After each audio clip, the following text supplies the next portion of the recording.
আসসালামু আলাইকুম ওরহমতুল্লাহি অবরকাতু। সম্মানিত দর্শক ভাই ও বোনেরা, যারা আমরা ২৭টি পর্বের মাধ্যমে ক্লাস দেখতেছি, আজকে আমরা ২০ নম্বর পর্বে এসেছি। পবিত্র আল কোরআনুল কারিম থেকে সূরাতুল ফাতিহার ক্লাস আমরা একটু বানান করে পড়ব। কথায় এক আলিফ দুই আলিফ টানা লাগে। এতদিনে যা আমরা শিখলাম সেটাকে আমরা একটু বাস্তবে পড়ার জন্য চেষ্টা করব এবং আগামী ২১ নম্বর পর্বের ভিতরে আমরা সূরাতুল বাকারা থেকে আলিফ লাম থেকে সবক নিয়ে আমরা কোরআনুল কারিম শিক্ষা গ্রহণ করা শুরু করব। আজকের এই ক্লাসের মধ্যে শুধু সূরাতুল ফাতিহা ভেঙ্গে ভেঙ্গে শব্দে শব্দে এবং উচ্চারণগুলো আমরা পড়ব ইনশাআল্লাহ। চলুন আজকের এই ভিডিওতে আমরা পড়া দেখি। তো একবার আমরা শুকরিয়া আদায় করি যে আল্লাহ সুবহানাহু ওয়া তাআলা আমাদেরকে ক্লাসগুলো যারা নিয়মিত দেখতেছেন, এই ক্লাস পর্যন্ত আছেন। আজকে যে আমরা কোরআন থেকে ক্লাস দেখতেছি, কোরআনুল কারিমের সর্বশ্রেষ্ঠ সূরা সূরাতুল ফাতিহা, যাকে বলা হয় উম্মুল ফাতিহা, কোরআন শরীফের মা। এই সূরাতুল ফাতিহা থেকে আজকে আমরা ক্লাস দেখতেছি, এই জন্য আমরা বলবো আলহামদুলিল্লাহ। আরেকবার আলহামদুলিল্লাহ। চলুন আমরা পড়ি। বাজের বি, বি মিলবে সিনের সাথে। বিসমিল্লাহির রহমানির রহিম। আবার বিসমিল্লাহির রহমানির রহিম। প্রথম শব্দ হামজা জবর আ, হারকাত। আ মিলবে লামের সাথে। আল, তাড়াতাড়ি। আল, হা জবর হা। হা মিলবে মিমের সাথে। হাম, আল হাম। দাল পেশ দু, আল হামদু। লম্বা শোষ করে পড়তে হবে। আল হামদু। তারপরে লামজের লি, লি মিলবে লামের সাথে। লিল, লাম জবর লা। লামের উপর খাড়া জবর এক আলিফ টানতে হয়। লিল্লা, হাজের হি, লিল্লাহি। আল্লাহ শব্দের ডান দিকে জের, লা পাতলা হবে। আলহামদু। তারপরে লিল্লাহি, হি হারকাত। র জবর র, র মিলবে বায়ের সাথে। রব, বাজের বি, রব্বি। বি মিলবে লামের সাথে। বিল, রব্বিল। অনেকে বলতে পারেন আলিফটা গেল কই? আলিফ জবর জের পেশ কিছু নাই, এজন্য এটা উচ্চারণ হচ্ছে না, এটা এভাবেই থাকবে। রব্বিল। আমরা অনেকে বলি রাব্বিল। প্রথম শব্দ আলহামদু, তারপরে শব্দ লিল্লাহি, তারপরে রব্বিল, তারপরে আইন জবর আ। গলা চাপ দিয়ে বলেন আ। কয় আলিফ টান?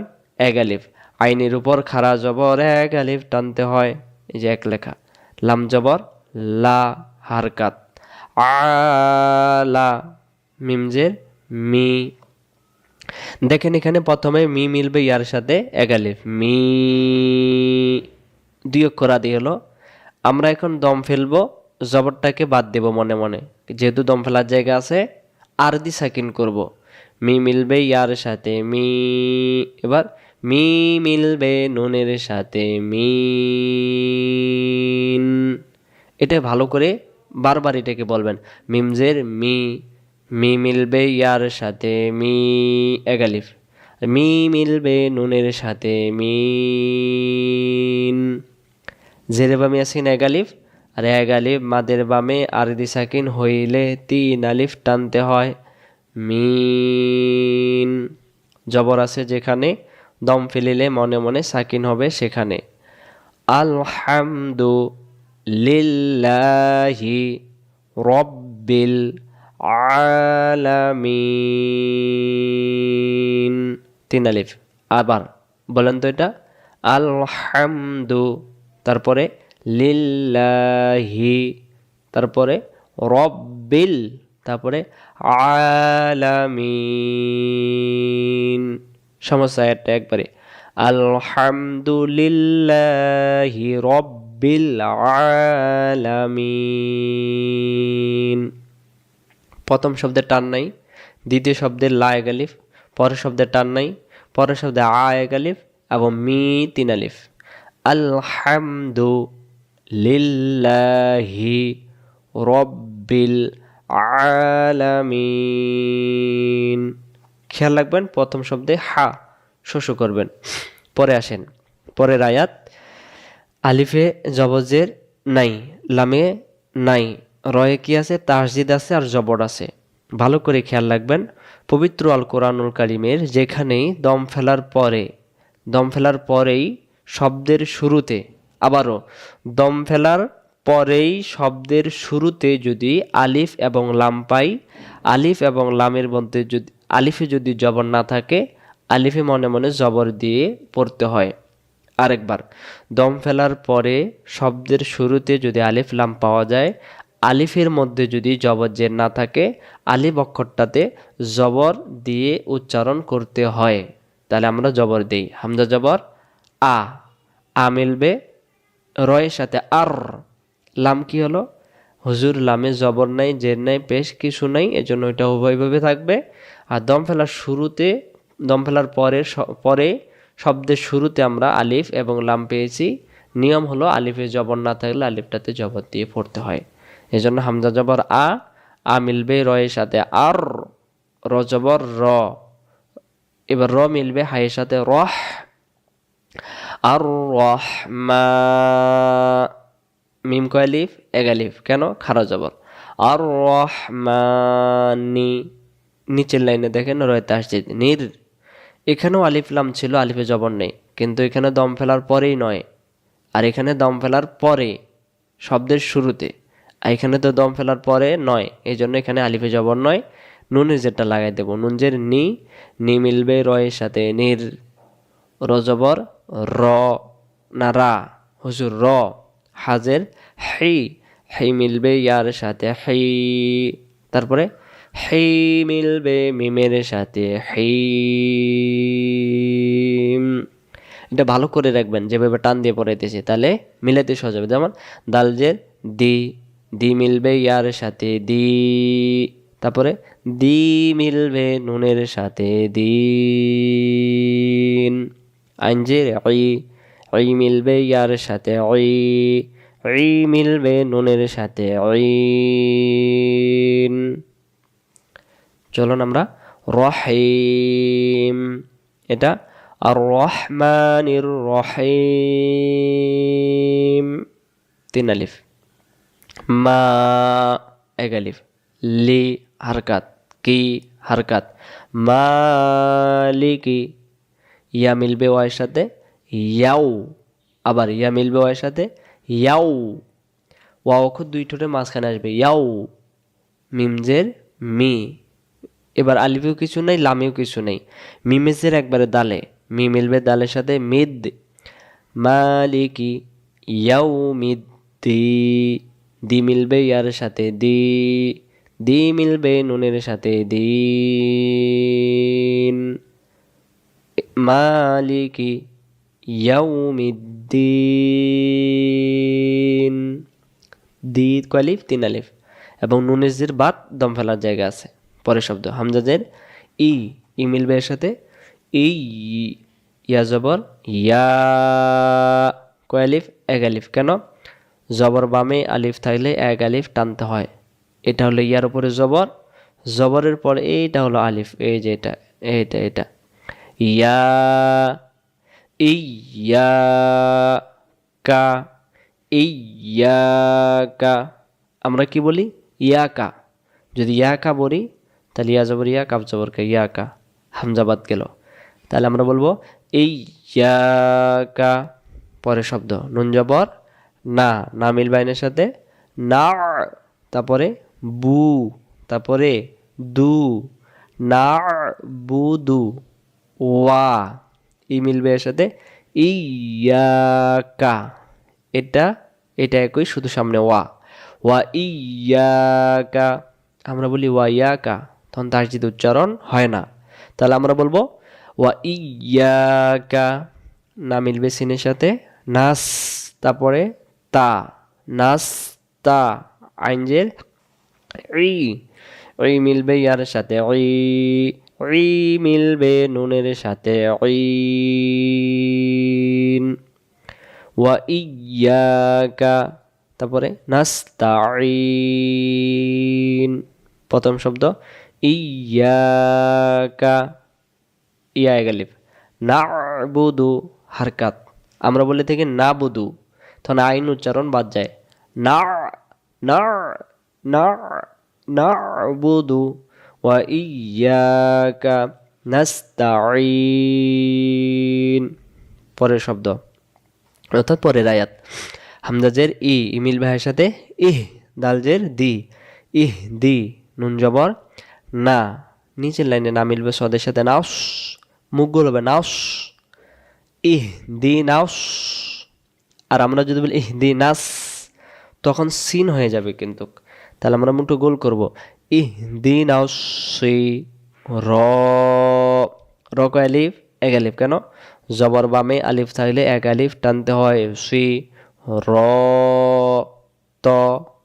এটাও জবর বামে আলিফ আছে কিন্তু এক আলিফ হচ্ছে না, কেন পরে সাকিন দেওয়া আছে। ত মিলবে লামের সাথে তল, র, তল। মু মিলবে সিনের সাথে মুস, তারপরে তা, মুস্তা। কবজের ই মিলবে ইয়ার সাথে ই, এক আলিফ। এবারে মিমি মিলে গেলে তিন আলিফ, ই মিলবে মিমের সাথে কিম। দম ফেলার জায়গা আছে, মিমের জবর বাদ দিয়ে মিমে সাকিন দিতে হবে মনে মনে, এটাকে আরতি সাকিন। মুস্তাকিম, আমরা অনেকে বলে থাকি মুস্তাকিন, ঠিক করে নেবেন, কিম শেষে ম। ইহদিনাস সিরাতাল মুস্তাকিম। পরে র, এক আলিফ, জবর বামে আলিফ থাকলে এক আলিফ টানতে হয়, হারকাত। র, এক আলিফ, ত মিলবে লামের সাথে তল, সিরাতাল্লা, লাম জবর লা, সিরাতাল্লা, জি, জাল জের এক আলিফ, জি মিলবে ইয়ার সাথে জি, জেরে বামি আছে কিনা এক আলিফ। অনেকে বিরক্ত হচ্ছেন, দয়া করে বিরক্ত হবেন না, কারণ আমিও তো পড়তে পারি ভাই, আমি তো পড়তে পারি কিন্তু পড়ি না কেন। আমি চাই সবাই শিখুক, সবাই শিখুক, আর আপনারা যারা একটু পারেন ধৈর্য ধরে দেখেন, ইনশাল্লাহ সব পাবেন। সিরাতাল্লাযীনা, আ মিলবে নুনের সাথে আন, আ মিলবে মিমের সাথে আম। এটা হলো ইজহারের নিয়ম, নুন সাইকেনে বাম পাশে আইন অক্ষর ইজহার। আনআমতা, আ, লা মিলবে এর সাথে লাই, আলাই, হি মিলবে মিমের সাথে হিম, আলাইহিম। এখান থেকে সিরাতাল্লাযীনা, তারপরে আনআমতা হারকাত, আলাইহিম হারকাত, তবে আইন অক্ষরটা গলা চেপা, আলাইহিম। গইন জবর গ, ইস্তিলার অক্ষর, গইন জবর গ, মোটা হবে গ, গ মিলবে এর সাথে গই, রজের রি, রি মিলবে লামের সাথে রিল, গই রিল। মা, মা মিলবে গইনের সাথে মা গ। দত কয় আলিফ, এক আলিফ, কেন পেশের বা মওয়াসাকিনের জন্য এক আলিফ। দু মিলবে ওয়াবের সাথে দু, মাগো দু, তারপরে বি, মাগো ধুবি। আর যদি আমরা বলি মাগদুবি, পেশের বা মওয়াসাকিনটা বাদ দিয়ে ফেলছেন, তাহলে বাদ তো দেওয়া যাবে না। গায়রিল মাগদুবি, তারপরে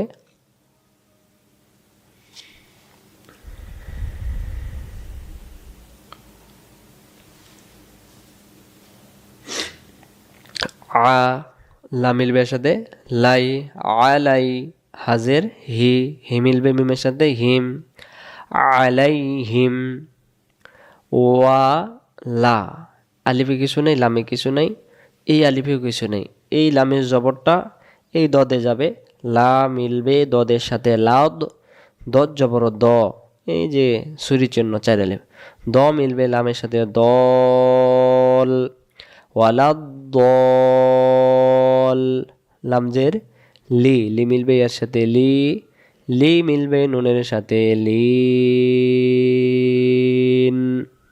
ওয়ালাদ্দাল্লিন গায়রিল মাগদুবি আলাইহিম ওয়ালাদ্দাল্লিন।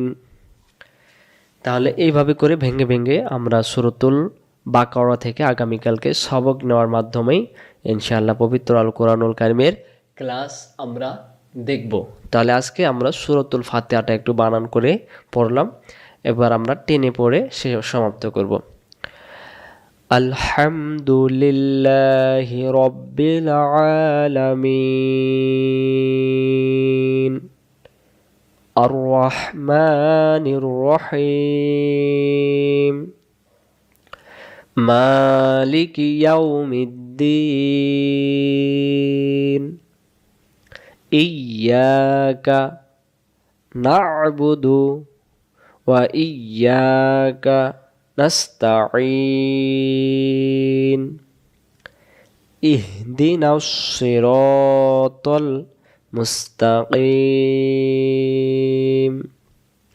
সিরাতাল্লাযীনা আন'আমতা আলাইহিম গায়রিল মাগদুবি আলাইহিম ওয়ালাদ্দাল্লিন।